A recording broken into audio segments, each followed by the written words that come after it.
देखो, जो सिंदूर उजाड़ने में महत्व रखते हैं, जो 26 हमारी बहनों का आ, आ, पहलगाम में जो सिंदूर उजाड़ा गया, जो आतंकवादी थे वो आज तक नहीं मिले। व्यापार के लिए ऑपरेशन सिंदूर रोका गया। अमेरिका के राष्ट्रपति ट्रम्प ने, और एक बार नहीं, एक डजन बार कहा है कि हमने दोनों देशों को धमकाया है कि हम तुम्हारा व्यापार बंद कर देंगे और इसलिए आप युद्ध विराम करना चाहिए। और उन्हीं के इशारे पे ये ऑपरेशन सिंदूर रोका गया। विदेश मंत्री ने जो वक्तव्य किया उसमें भी एक बात स्पष्ट हुई कि पहले ही पाकिस्तान को बताया गया कि हम कौन से जगह में टारगेट कर रहे हैं, वहां से आपके लोगों को हटा दो।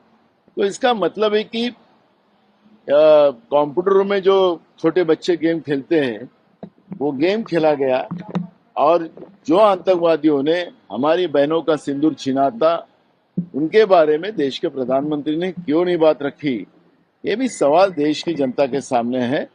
और इसलिए ममता दीदी ने जो बात कही है, और उसके बारे में आज भी देश की जनता में एक चिंता का विषय बना है। और हमारे देश के प्रधानमंत्री बार बार विदेश की यात्रा करते हैं। हजारों करोड़ के हमारे देश की जनता के पसीने का जो टैक्स रूप से पैसा जाता है, करोड़ों रुपए उसमें खर्चा किया जाता है। ऑपरेशन सिंदूर के समय एक भी देश हमारे भारत देश के साथ क्यों खड़ा नहीं था, ये भी अब लोगों के दिमाग में बात बैठ गई है।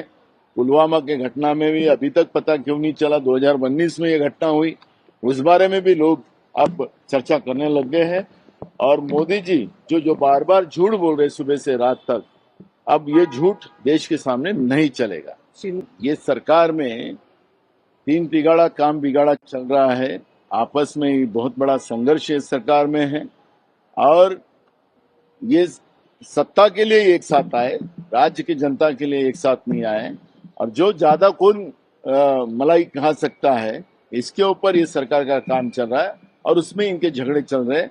और इसलिए महाराष्ट्र में जिस तरह से ये जो बारिश हुई है, तूफान आया है, उसमें पूरी फसलें बर्बाद हुई, हजारों एकड़ में जमीन बर्बाद हुई, किसानों की आत्महत्या बढ़ गई। किसानों को मदद करने की भूमिका सरकार की नहीं है, और बेरोजगारों का प्रश्न है। ये सब चीजों पे ध्यान नहीं है, और सरकार बार बार खुद की कहानियां बनाकर लोगों को गुमराह करने का काम कर रही है। और इसलिए कौन मंत्रिमंडल में क्या कर रहा है, इससे ज्यादा ये सरकार खुद के फायदे के लिए और देश राज्य को लूटने के सिवा दूसरा कुछ नहीं कर रही।